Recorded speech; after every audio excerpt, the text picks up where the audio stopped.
Celui qui passe son permis de conduire, il réussit la conduite, il est content. Bon. Et puis, au code, il échoue.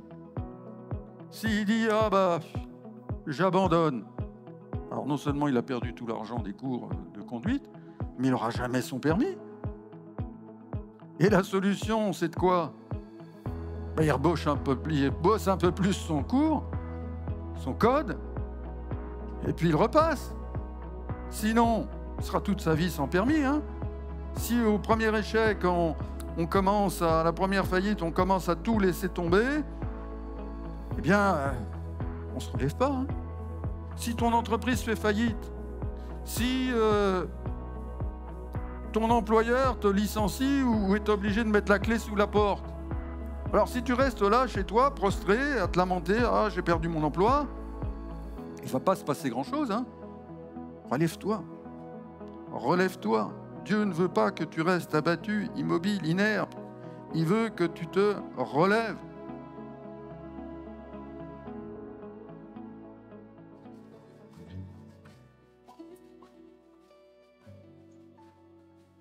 Amen.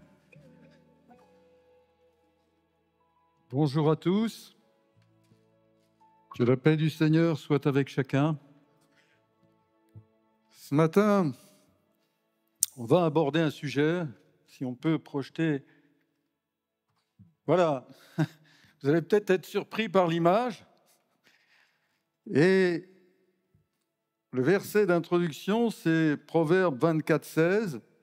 Il est dit « Car 7 fois le juste tombe et il se relève, mais les méchants sont précipités dans le malheur. » Je répète ce verset, car 7 fois le juste tombe, et qui c'est qui le relève?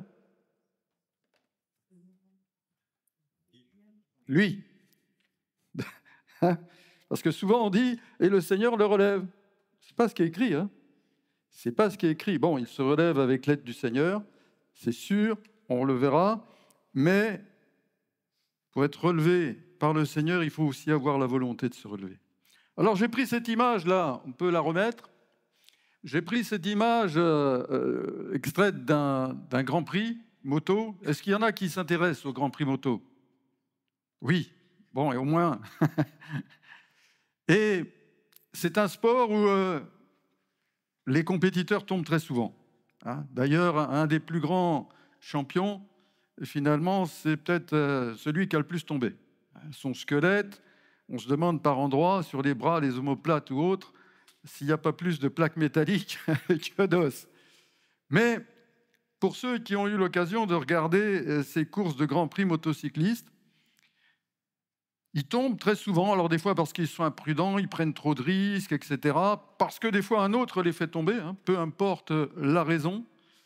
Mais il y a une chose qui est remarquable, pour ceux qui ont déjà vu, c'est quand ils tombent, leur seule préoccupation, alors à moins qu'ils soient évanouis ou complètement brisés, leur seule préoccupation, c'est quoi?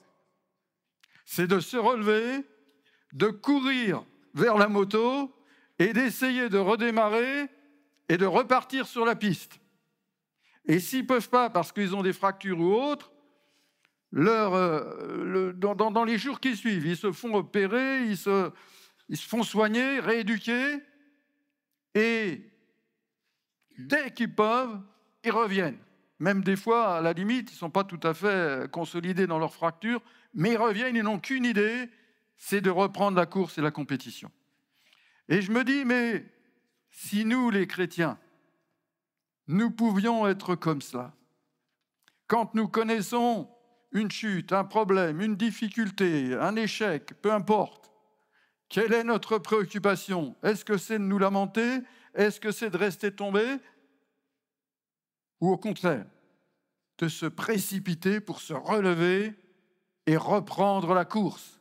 Et pouvoir dire comme l'apôtre Paul, j'ai gardé la foi. Quoi qu'il lui arrive, il est passé par des naufrages, des coups, des tas de tribulations, mais à chaque fois, son but, c'était de se relever, de reprendre la course, de garder la foi, et il pourra dire à Timothée, à la fin de sa vie, j'ai achevé la course, j'ai combattu le bon combat. Désormais, la couronne de justice m'est réservée, j'ai gardé la foi. Et que nous puissions, nous, alors que nous sommes animés du Saint-Esprit, parce que ces gens-là, ces coureurs automobiles, ils sont animés par quoi? Le désir de gloire, d'argent, de compétition, d'honneur, peut-être de dire pendant quelque temps, parce que les carrières ne durent pas éternellement, je suis le meilleur, je suis le champion du monde. Mais nous, finalement, ce que nous avons, ce que nous attend, ce qui nous attend au bout de la course, c'est bien plus que de la gloire humaine. Ce n'est pas de l'argent, peu importe, mais c'est la cité céleste, c'est la destinée éternelle avec Christ, c'est une vie avec le Seigneur, une vie glorieuse avec le Seigneur. Et je me dis, mais nous devrions être animés, si ces gens-là sont capables, même au risque de leur vie, hein, parce que parfois, c'est pas que ce n'est pas courant, mais parfois, il y en a qui se tuent.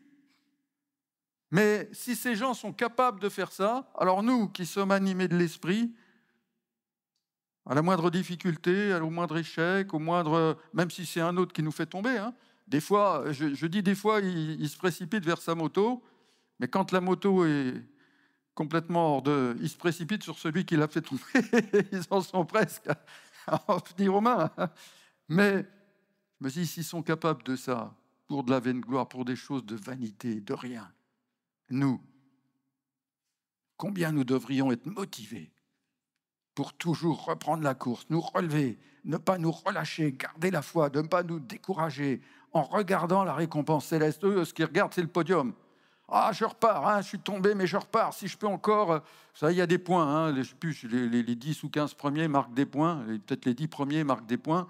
Et ça compte pour le championnat du monde ou le championnat des constructeurs. Alors, leur but, c'est de reprendre la course, de terminer, si possible, dans les points, comme on dit. Alors, réfléchissons à ces choses. Hein, parce que ce qui nous attend, ce n'est pas un podium, ce n'est pas une vaine gloire, ce n'est pas d'ouvrir une bouteille de champagne et de s'arroser. Non. C'est d'être avec Christ pour l'éternité. Alléluia. Le juste tombe 7 fois. Alors, le nombre 7, là, n'est pas à prendre en valeur mathématique. Hein. Qu'il ne vous vienne pas à l'idée de dire je suis tombé pour une cause ou pour une autre. D'ailleurs, je suis tombé 4 fois, j'ai encore droit à 3 fois. On ne tient pas une comptabilité de nos chutes, de nos échecs, de nos fautes, de nos travers. Et puis, là, le verbe qui est utilisé, ça veut dire quoi? Ça veut dire souvent, très souvent. Hein. C'est pas à prendre dans sa valeur numérique et on n'a pas à tenir une comptabilité. Et puis le verbe là qui est utilisé dans le texte pour tomber, c'est pas exclusivement ou essentiellement le verbe qui est employé et qui signifie tomber dans le péché, mais plus qui concerne, je dirais, ce qu'on peut appeler tous les aléas, tous les coups durs de la vie. D'ailleurs, dans la Bible en français courant, leur traduction de ce verset, ça a été « Un honnête homme peut tomber très souvent sous les coups du sort et il s'en relève toujours. » Alors, il s'en relève toujours. Pourquoi? Parce qu'il a la faveur de Dieu aussi. Hein, parce que Dieu, le terme juste là qui est employé dans l'Ancien Testament, ce n'est pas tout à fait celui que nous, on comprend dans le Nouveau Testament. Hein, on va voir ça. Mais dans l'Ancien Testament, il est dit que les yeux de l'Éternel sont sur les justes et qu'il abhorre les hommes, les méchants, les hommes de sang, de fraude. Et c'est à prendre un honnête homme, ils ont traduit en français courant, et c'est-à-dire un homme qui se conduit droitement, qui marche selon la justice, qui est loyal, qui pratique la justice et qui est honnête. Alors, est-ce qu'il y a des justes ici?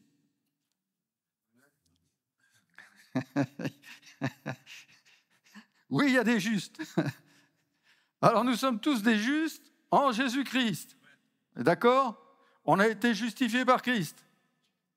Amen. Vous êtes tous justifiés par Christ. Tous ont fait la paix avec Christ. Ah, s'il y en a qui n'ont pas encore fait la paix avec Christ, qui n'ont pas donné leur vie avec Christ, qui ne sont pas justifiés en Christ, C'est encore jour de grâce.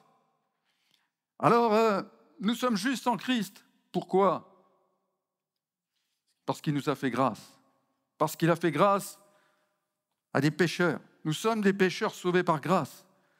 Et Christ nous a justifiés, non pas parce qu'on était meilleurs que les autres, non pas parce qu'on avait des qualités, non pas parce qu'on était au-dessus du lot, non pas parce qu'on faisait partie d'une élite, non. La plupart, quand nous avons rencontré Christ, nous étions quoi? Des gens blessés, des gens brisés. Vous savez, l'Église, souvent, on peut le dire, c'est pas un musée de saints, mais c'est plutôt un hôpital de gens qui sont brisés, que le Seigneur relève, mais qui ont leurs faiblesses. Et Christ nous a justifiés, non pas parce qu'on était infaillible, non pas parce qu'on ne ferait jamais d'erreur, non pas parce qu'on ne connaîtrait jamais d'échec, mais uniquement par sa grâce. Et par sa grâce, il a voulu utiliser des hommes, des femmes qui sont faillibles, qui sont sujets à la faiblesse, à la fatigue, au découragement. Il n'a pas demandé aux anges d'aller prêcher l'Évangile, mais à des hommes, des femmes, avec leurs faiblesses, avec leurs failles, qui leur permettent aussi, parce que la puissance à travers eux s'accomplit par le Saint-Esprit et non pas par eux-mêmes. Nous sommes des vases de terre dans lesquels le Seigneur a déposé des trésors, et notamment le trésor de son esprit. Alors, nous sommes justes en Christ, et par Christ. Mais est-ce que cela suffit? Est-ce que dans notre conduite dans le monde, et là je ne veux pas faire la morale, mais est-ce que dans notre conduite dans le monde, il suffit de dire « Ah ben moi je suis justifié par Christ, c'est bon ». Il va nous falloir être juste aussi que notre état, notre identité de juste en Christ, eh bien, se traduise aussi dans nos actes dans le monde. Et ça ne sert à rien de dire « je suis justifié par Christ », mais si dans le monde je suis malhonnête, je ne suis pas loyal, je ne suis pas légal, je ne pratique pas la justice, je suis injuste, je me comporte n'importe comment, quel sera mon témoignage? Au contraire, en pratiquant toutes ces choses, par la grâce de Dieu, parce que Dieu a œuvré dans nos cœurs, c'est ça qui change nos vies. Combien des fois on entend des témoignages de gens qui autrefois étaient des brigands, étaient ceci, étaient cela, et ils sont devenus honnêtes. Et ça a été ça leur témoignage. Et c'est ça qui a convaincu leur entourage que Dieu s'était manifesté réellement dans leur vie. C'est le changement qui s'est produit, que Dieu a produit dans les vies.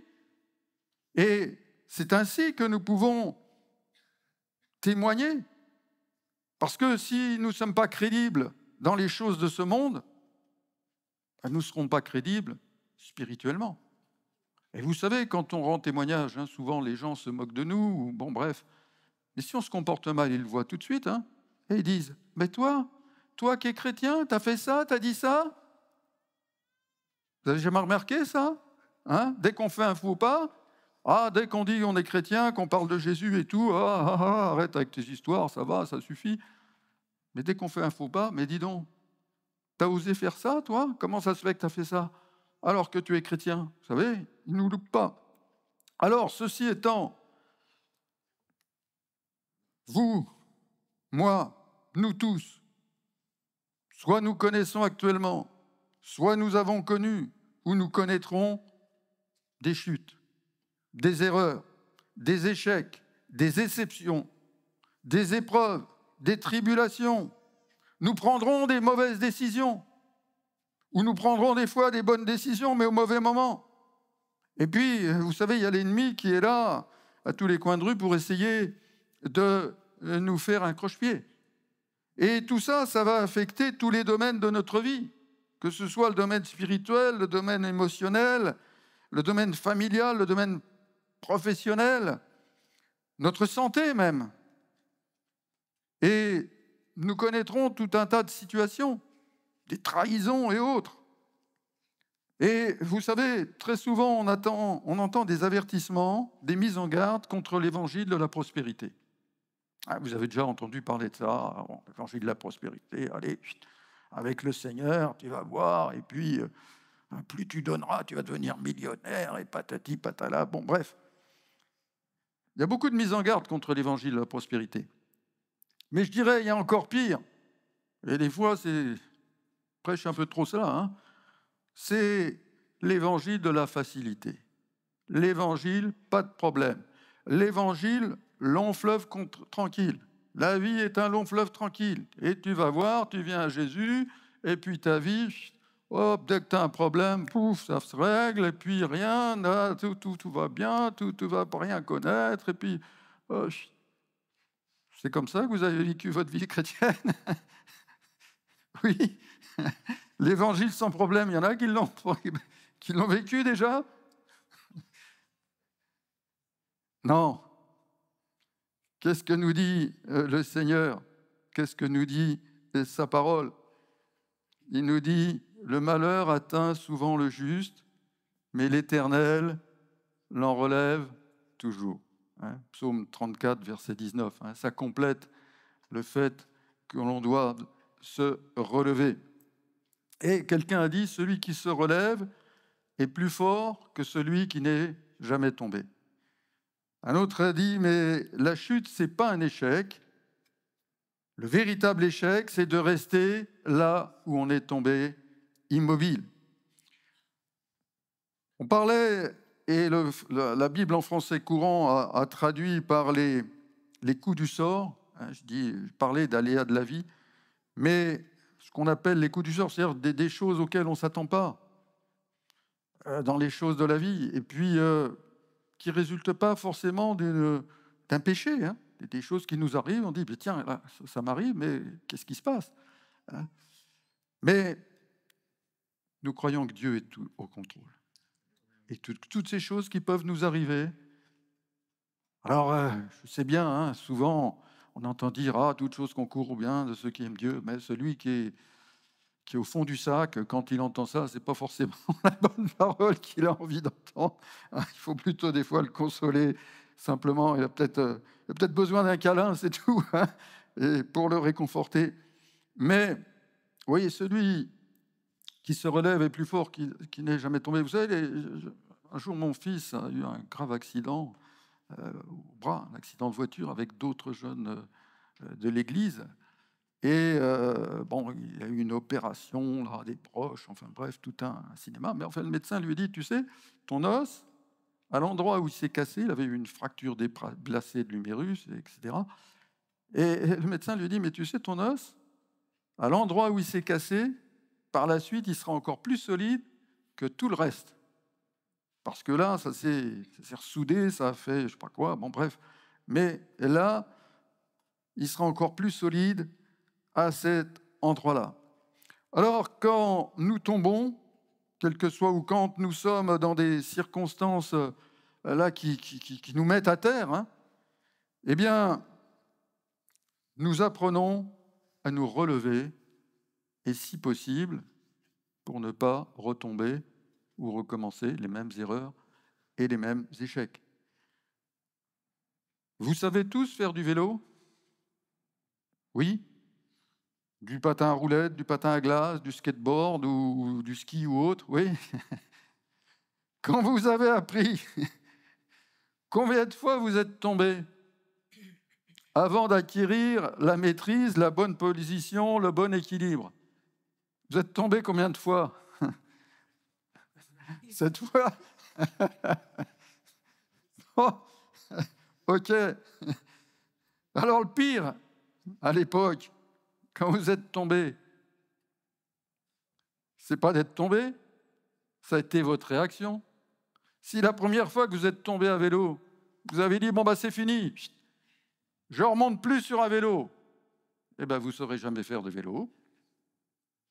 C'est comme ça, hein. Et puis, si à la première anicroche, si dès quelque chose qui ne va pas, on commence à dire, je renonce, je ne ferai plus, je ne monte plus, on ne fera plus jamais rien. Celui qui passe son permis de conduire, il réussit la conduite, il est content. Bon. Et puis, au code, il échoue. S'il dit, j'abandonne, Alors non seulement il a perdu tout l'argent des cours de conduite, mais il n'aura jamais son permis. Et la solution, c'est de quoi? Ben, il bosse un peu plus son cours, son code, et puis il repasse. Sinon, il sera toute sa vie sans permis. Hein. Si au premier échec, on commence à la première faillite, on commence à tout laisser tomber, eh bien, on ne se relève pas. Hein. Si ton entreprise fait faillite, si ton employeur te licencie ou est obligé de mettre la clé sous la porte, alors si tu restes là chez toi, prostré, à te lamenter, « Ah, j'ai perdu mon emploi », il ne va pas se passer grand-chose. Hein. Mais si tu commences à te remuer, que tu vas, je ne sais pas, à Pôle emploi ou France Travail, je ne sais plus comment il s'appelle maintenant, si au besoin tu entreprends une formation, tu retrouveras un emploi. Et puis avec l'aide de Dieu en plus. Mais si tu restes prostré, « Ah, mon pauvre emploi, j'ai tout perdu », relève-toi. Relève-toi. Dieu ne veut pas que tu restes abattu, immobile, inerte. Il veut que tu te relèves. Vous savez, si à la première difficulté, on arrête tout, il y a beaucoup de prédicateurs, la première fois qu'ils ont prêché, ils le disent eux-mêmes, ça a été un désastre. Hein. Ils n'osaient même pas tenir les feuilles dans leurs mains tellement ils tremblaient, ou c'était les jambes, ou ils bafouillaient, ou ils ont confondu tel personnage avec tel autre. Si après ils se disent « Oh, c'était catastrophique, j'arrête tout ». Vous savez, il y en a beaucoup qui ne seraient plus dans le ministère, qui ne l'auraient jamais été. Mais finalement, qu'est-ce qu'ils ont fait? Ils ont persévéré, ils sont allés, ils n'ont pas abandonné, ils ont essayé de faire mieux. Et vous savez, souvent dans l'Écriture, on voit le Seigneur, qu'est-ce qu'il dit? Lève-toi et marche. Lève-toi et marche. Et reprends la marche.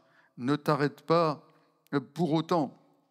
On a des tas d'exemples de gens dans la Bible, d'hommes, de femmes qui se sont retrouvés à un moment plus bas.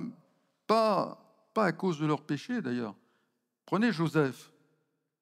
Bon, Joseph, il a peut-être été un petit peu arrogant avec ses frères, mais il n'a pas péché. Et ils l'ont vendu. Il s'est retrouvé esclave. Et puis, vous savez ce qui s'est passé avec la femme de Potiphar. Il s'est retrouvé en prison. Et puis, après la prison, il s'est retrouvé oublié. Il rend service à quelqu'un, mais il est complètement oublié. Il est au plus bas. Mais qu'est-ce qui se passe? Dieu était avec lui. Et un jour, promotion. Il se retrouve gouverneur de l'Égypte. Prenez Job. Est-ce que Job avait péché? Il perd tout. Il perd tout. Mais il reste fidèle à Dieu. Et à travers ces difficultés, il fait une expérience plus profonde avec Dieu. Et puis, qu'est-ce qu'il nous est dit? Que dans ces dernières années, pourtant, c'était un homme qui était ultra béni, mais il avait perdu tous ses biens, sa famille. Mais il nous est dit que dans les dernières années de sa vie, il a reçu plus de bénédictions que pendant les premières. Les compagnons de Daniel, et Daniel lui-même, à un moment, ils sont là, ils font partie de l'élite. Et parce qu'il y a des fantaisies de rois qui se prennent pour des dieux, parce qu'il y a des jalousies de rivaux, du jour au lendemain, ils sont destitués et destinés à quoi? À la fournaise et à la fosse aux lions. Mais Dieu intervient. Ils n'avaient pas péché, ces gens-là. Au contraire, ils refusaient de pécher. Ils se retrouvent là, mais Dieu intervient. Et là, qu'est-ce qui se passe? Promotion. Ils sont encore plus élevés. On leur donne encore plus de responsabilités et tous les opposants sont confondus. Vous savez, quelles que soient les situations, quels que soient les aléas de la vie, ne restons pas, ne tombons pas dans l'amertume, dans le ressentiment, dans l'accablement.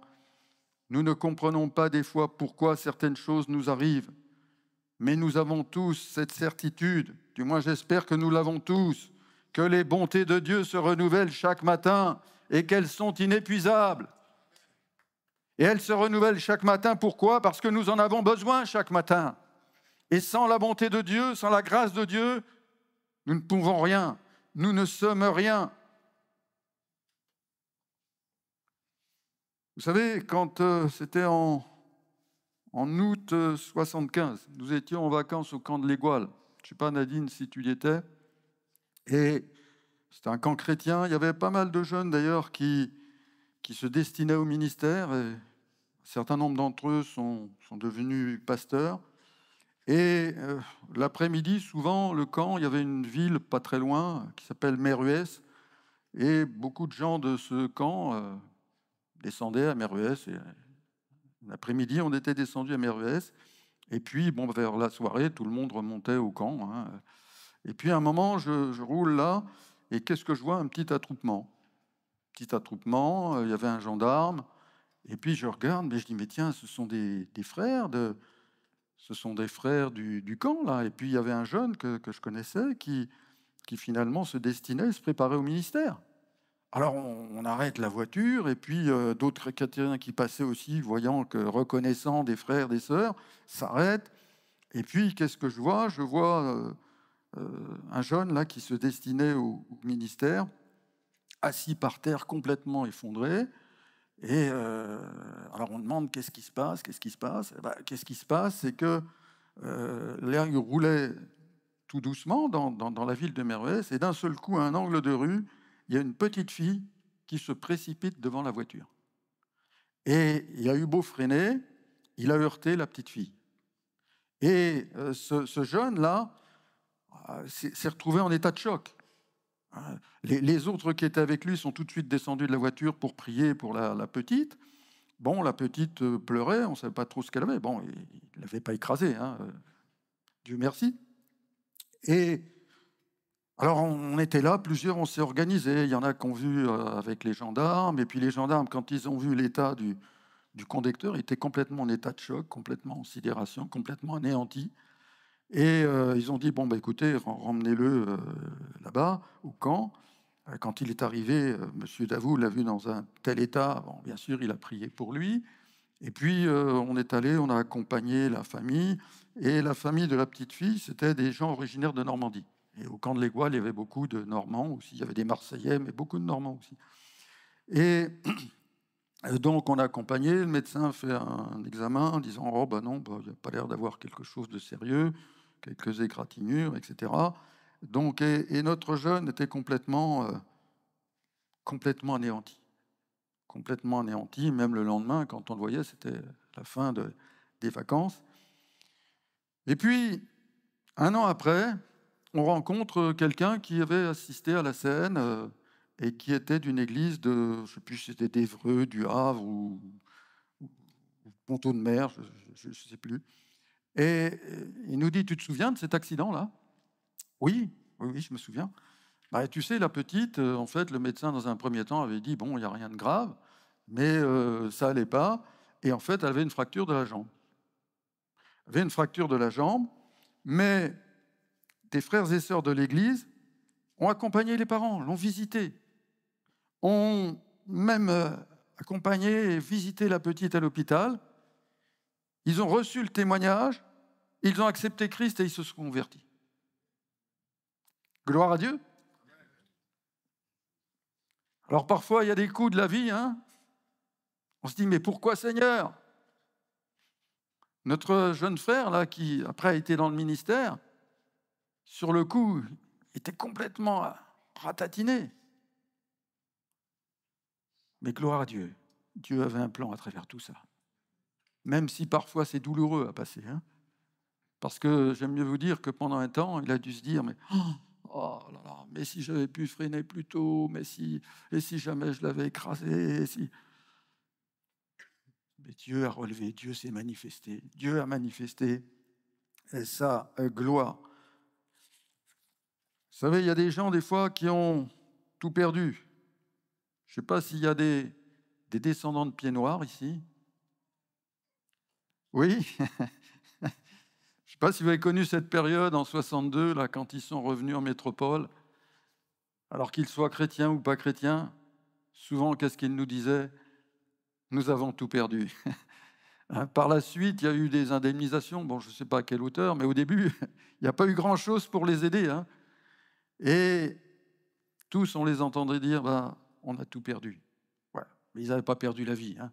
Parce que le deal qui leur était proposé, je ne sais pas si vous connaissez la formule, tu connais Gérald, hein, la valise ou le cercueil. Ou tu fais ta valise et tu t'en vas, ou c'est le cercueil qui t'attend. Bon. Alors c'est vrai qu'ils avaient tout perdu. Mais si on prend ceux qui étaient chrétiens, bon, ils avaient gardé la vie, mais ils avaient Christ toujours avec eux. Et ça, c'est le plus important. Et on a beau tout perdre, on ne perdra jamais l'amour de Christ. On ne perdra jamais la grâce de Christ. On ne perdra jamais la bonté de Christ. On ne perdra jamais la fidélité de Christ. Même si on se retrouve comme ces gens, ces pieds noirs, ils sont revenus avec le peu qu'ils ont pu emporter, vite fait. Mais qu'est-ce qu'ils ont fait? Ben, ils se sont relevés les manches, et puis ils ont commencé à travailler, à s'intégrer, à créer des entreprises. Ils ne sont pas restés les bras croisés en pleurant, oh là, c'était si beau la vie là-bas, pourquoi c'est arrivé? Non. Ils sont repartis à zéro, et ils ne sont pas restés complètement anéantis. Alors, vous savez, quand il y a des coups durs, quand on peut avoir des pertes, et des fois c'est douloureux, et il ne s'agit pas de dire que ce n'est pas douloureux, que ça ne génère pas de tristesse, que ça ne génère pas de peine, mais concentrons-nous sur ce que nous reste, sur ce qui nous reste, plutôt que sur ce que nous avons perdu. Parce que quelles que soient les choses que nous avons perdues, nous avons le plus grand trésor qui soit, Christ. Et nous l'aurons toujours et jusqu'au bout. Alors maintenant, on va parler peut-être des chutes spirituelles. Et si nous chutons spirituellement, la volonté de Dieu, c'est de nous relever. À condition que nous aussi, nous voulions bien être relevés et nous relever de ces chutes. Et alors, on voit, parce que des fois on peut se dire « Ah, mais j'ai fait telle et telle chose, c'est pas possible, que Dieu me pardonne, etc. » Et souvent, il y a le poids du péché, le poids du passé, pardon, où on se dit « Mais oh, j'ai commis telle faute dans le passé, est-ce que Dieu m'a bien pardonné? Est-ce que... » Oui, Dieu t'a pardonné. Vous savez, on voit Moïse, comment il commence, Moïse? En assassinant un Égyptien. Et Dieu l'a utilisé. Saul de Tarse, il commence comment? Il approuve le meurtre d'Étienne. Il persécute les chrétiens. David connaît une chute terrible. Commet l'adultère, commet un meurtre. Mais Dieu a vu la disposition de leur cœur. Et Dieu, à partir du moment où ils ont reconnu leur faute, leur péché, Dieu n'a pas approuvé le péché. Et ce n'est pas une approbation du péché, ce n'est pas une autorisation à pécher en disant « Ah bah oui, je pêche, et puis Dieu me pardonne, et puis Dieu me relève, et puis... » Non. Mais ils ont subi aussi les conséquences de leur péché. Moïse, 40 ans dans le désert. David aussi a subi les conséquences de son péché. Mais il a vu la disposition de leur cœur. Il ne les a pas accablés, mais il les a relevés. Galates 6.1, et là, puissions-nous ressembler à notre Maître.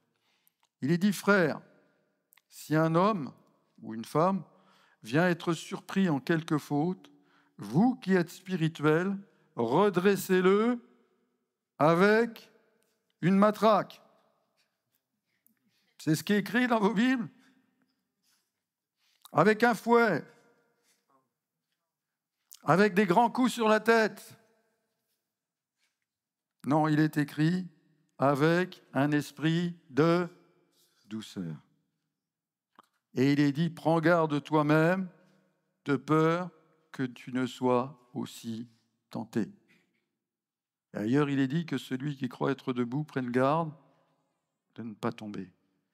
Alors, ressemblons au Maître. Hein. Et si un frère spirituellement ou une sœur vient à chuter, ne soyons pas là à l'accabler. Ne soyons pas là à lui faire des reproches, à lui dire « Ah, mais si tu m'avais écouté, et puis si tu avais fait ceci, et puis si tu n'avais pas fait cela, et puis petit et patala. » Non. Lorsque nous chutons ou nous tombons, nous trébuchons, il nous faut rebondir avec la même énergie qui nous a fait tomber. Vous savez, on peut prendre une image d'une balle de basket. Hein. Qui est-ce qui manie la balle? C'est le joueur. Ce n'est pas la balle qui manie le joueur. Hein. Et avant de marquer un panier, combien de fois elle est tapée, elle est projetée au sol? Un certain nombre de fois.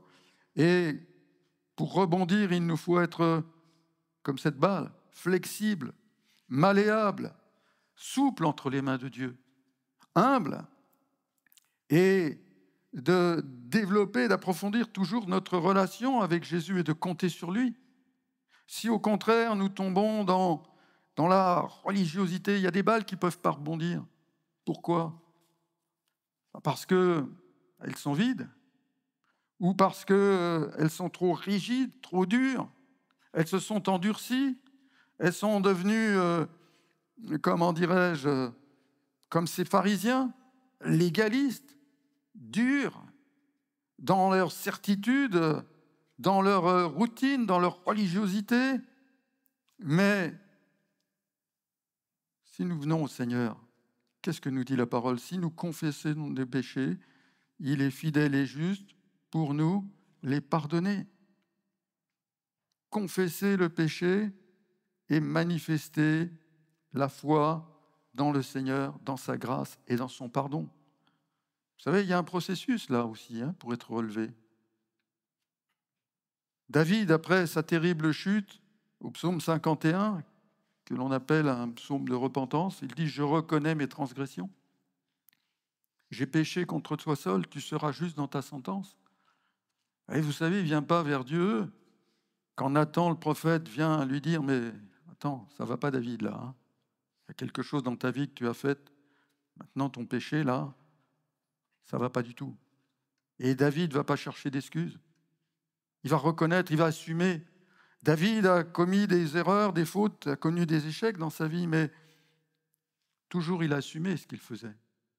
Il n'a pas commencé à dire « Ah, mais c'est la faute de ceci, c'est la faute de cela. » Et puis cette femme-là, si elle ne s'était pas baignée, je ne sais pas si elle se baignait sur sa terrasse ou dans sa chambre, si elle avait tiré le rideau de sa chambre, après tout, je ne l'aurais pas vue, ou elle s'est bien rendue compte que je l'avais vue. Hein. Non, j'ai péché. J'ai péché, je reconnais mes transgressions. Et quand on vient vers le Seigneur, comme ça, dans un esprit d'humilité, en reconnaissant nos torts, en disant « bah non, c'est pas la faute de l'un, c'est la faute de l'autre, et puis si à l'église c'était comme ci, et puis si le pasteur était comme ça, si les anciens étaient comme ça, et puis si on m'avait aimé plus, si on m'avait aidé plus, si on avait fait... » Non. Assumons ce que nous faisons, assumons nos fautes devant le Seigneur. Et il est juste et fidèle pour nous les pardonner. Vous savez, on va comparer divers personnages. Vous prenez Judas et Pierre. Tous les deux, ils trahissent le Maître. D'accord? Pierre, vous savez, on analyse souvent la chute de Pierre. Il se tenait de loin, il regardait de loin, puis il est venu auprès du feu, et patati, patala. Bon, bref. Vous avez déjà entendu cela? Mais je crois que la véritable raison de la chute de Pierre, c'est quand le Seigneur lui dit, avant que le coq chante, c'est 2 fois, je crois, 3, tu m'auras renié. Non, avant que le coq chante 2 fois, tu m'auras renié 3 fois. Hein. Tu m'auras renié 3 fois. En fait, la véritable raison de la chute de Pierre, c'est qu'il n'a pas pris au sérieux la parole de Dieu. Il n'a pas pris au sérieux la parole de Dieu. S'il avait pris au sérieux la parole de Jésus en disant « Mais Seigneur », quand le Seigneur lui dit « Mais je vais être maltraité, etc. », qu'est-ce qu'il dit? Qu'à Dieu ne plaise. Hein. Oh non, que ça ne se passe pas. Là, non. Seigneur, tu racontes n'importe quoi, là. Tu te trompes, tu ne sais pas ce que tu dis. Ne négligeons jamais la parole de Dieu et les avertissements de Dieu. Parce que la véritable cause de sa chute, c'est cela. Il a mis en doute, il n'a pas tenu compte de la parole de Dieu. Mais quand Jésus l'a regardé, il nous est dit qu'il a pleuré amèrement. Pierre a été dans la tristesse, mais une tristesse selon Dieu qui produit la repentance. Et Pierre s'est repenti. Et Jésus l'a rétabli. Et Judas, lui, il se rend compte, j'ai livré un sang innocent. Et Judas, il a du remords. Il n'a pas de la repentance. Et qu'est-ce qu'il fait? Il ne rebondit pas. Il va se suicider. Si on prend David et Saül, ils reçoivent la même onction. Vous êtes d'accord avec moi? Tous les deux connaissent des chutes. Mais David, qu'est-ce qu'il fait? Il se tourne vers Dieu, il se repent. Saül, lui, il va aller de pire en pire. Alors il désobéit, il veut sauver les apparences, etc. Et puis il continue, et puis il persécute David. David n'avait pas péché contre lui. Et il persécute David, et il fait tuer les sacrificateurs, etc. Et puis il termine avec des médiums ou je ne sais quels gens. Il termine contre même ce qu'à un moment de son règne, il avait combattu. Il tombe au plus bas. Et là, dans sa chute, il ne se relève pas.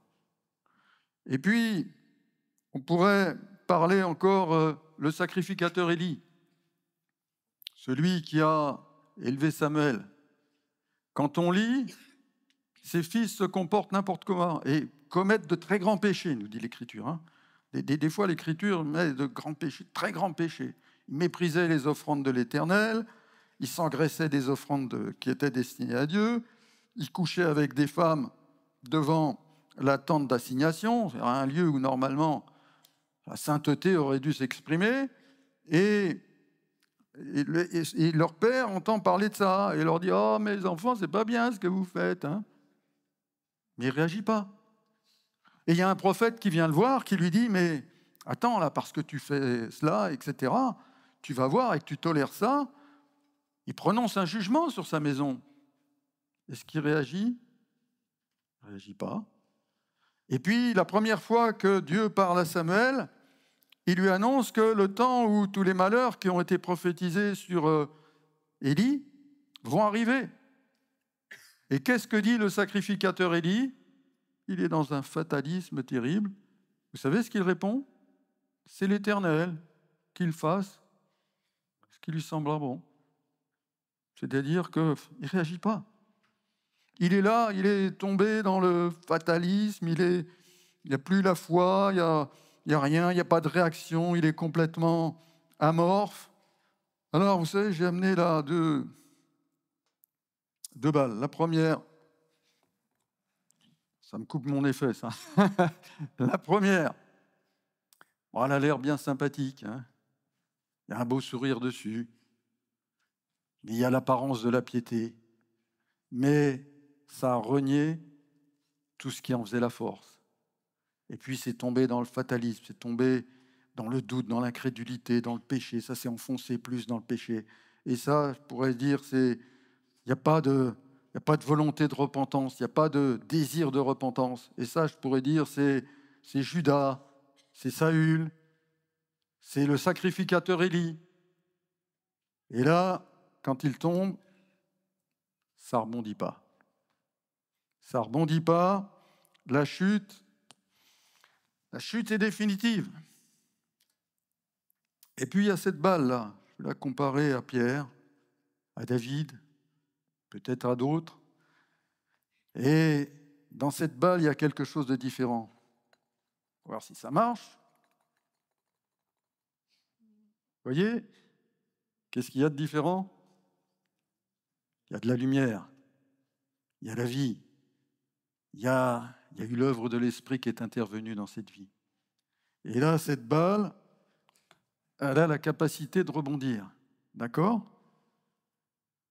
Et Dieu peut relever. Mais si même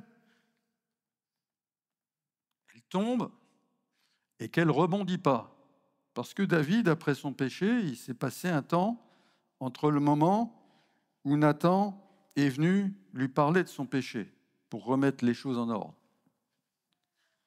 Alors, Nathan est venu, Dieu a envoyé son prophète,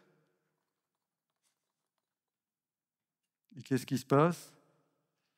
Dieu n'éteint pas le lumignon qui fume. Et au contact de Dieu, David se repent et Dieu va le restaurer. Alors mon frère, ma sœur, ce matin,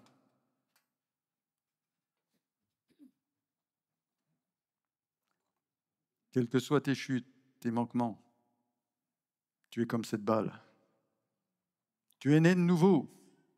Tu as l'Esprit de Dieu en toi.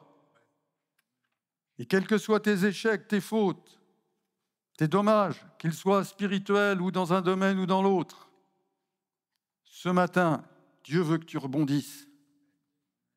Dieu veut ranimer la flamme dans ton cœur. Même s'il met le doigt sur un péché dans lequel tu retombes, un péché que tu n'as pas réglé, un péché qu'il te révèle. Le Saint-Esprit ce matin, comme cette lumière qui s'allume dans cette balle, du moins si ça marche, veut raviver en toi la flamme pour que tu te relèves et que tu reprennes la marche par la grâce de Dieu. Amen. Seigneur, nous te bénissons pour ta parole.